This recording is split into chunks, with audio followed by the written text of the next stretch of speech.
Hi, my name's Caleb. I am the parts coordinator at Cheeseman Trucking.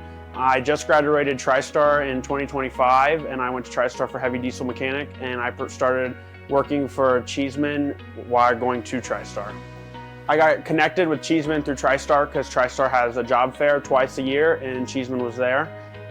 At some of their papers they had down, and then at my local school, I went to St. Henry High School, my guidance counselor had the job posted on her board, so I looked at it and it said mechanic assistant. So I applied for it and I did the interview process and got hired at Cheeseman. And I started out cleaning and helping technicians whenever they needed it, and I took the trash out, cleaned the bathrooms, and I started at the bottom. After graduating high school, I wanted to stay on with Cheeseman because I worked here about 1.5 years in school and I loved the people. The people in the shop really made it enjoyable, and I liked the place, I liked the job. I started in the parts my first summer here, and I really found that I really enjoyed it and really liked just being in the parts and still dealing with the technicians but not working on the equipment. Starting at the bottom, being a mechanic assistant, I learned that do the job right the first time, because if you don't do it right, you're just going to redo it. And I learned that if you do it right and really do everything to your best ability, it won't go unnoticed. Cleaning the shop, I tried my best, and I got moved into the parts cage that first summer, and I really think that was because I tried my best and it didn't go unnoticed. Step out of your comfort zone. If you think you might like that trade, just go for it, try it out. I mean, especially when you're young, you can always back out of it, but I think step out of your comfort zone and try it. I wasn't real sure about coming into the parts because I was going to school to be a mechanic and I thought that's what I wanted to do. But then when they offered me this position, I thought, well, I couldn't be a mechanic till I was 18 anyhow, and I was at 16 at the time.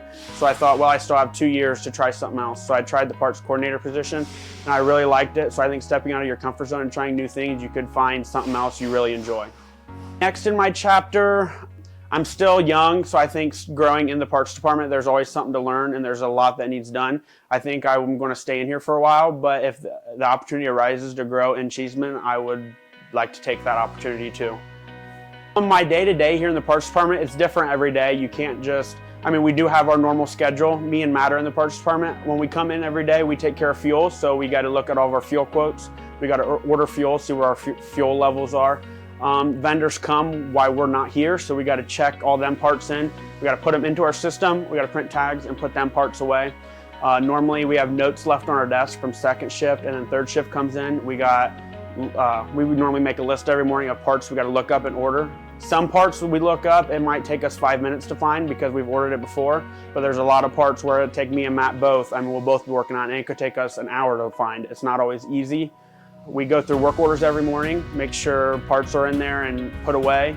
And then we have vendors come in all day. We have vendors that come in, and some days we have not very many parts, and some days we have a lot of parts. We got to check them in and put their parts away. And we got first shift technicians coming in all day, asking for parts, where this is at, can we print out diagrams for them, can you help us pull up this or order this, when can I see this? So, it's different every day, but a lot of just communicating with the technicians, getting them what they need, and making sure our parts shelves are stocked. We move parts around. Right now we're organizing the parts cage, moving it the way we like it, so that takes a lot. And then we order parts every day at 1:30 for our stock shelf. So in the parts department, they say we're centralized parts, so we take care of parts for our Walpock, Lewisburg, GSP, and Henderson shop. And we take care of all the parts for our full recovery technicians. So we got to all work as a team. The other shops do a really good job. We got a sheet. They'll communicate with us what they need, if they need it sooner. If they don't need it sooner, we call them all the time, and they'll let us know what they need when they need it. And for recovery, it's really a big team effort because second shift, when they first come in, they don't know what they need for the night. Whereas when we come in, third shift is here, so second shift communicates with third shift, then they communicate with us on what they need, and maybe they can. A lot of parts I need showed. Show me where it's at. Show me what it is, because the doohickey don't get me anywhere. So they just working as a team, communicating. First shift, same way. They come in here, tell us what they need, and we communicate like ETAs on when parts are coming in all the time. If they can't find something, they just got to communicate with us, and we'll show them where it's at, especially new guys. Same with work orders. We look at work orders all the time. Our inventory is really important, so we look at work orders, and if there are parts on their work order that's in their notes, we got to communicate with them and see what they did use so we can get it billed out so we can get our parts shelves restocked. So just that communication is a big key in the parts. My favorite thing here at Cheeseman is probably the people. Even when I first started, they made me feel like I wasn't new. They all talked to me. They all made me, just fit in, and especially people in the shop. We make it fun. We make it enjoyable while also doing the job, which makes the day go by quicker. And just the people here really makes it worth working here.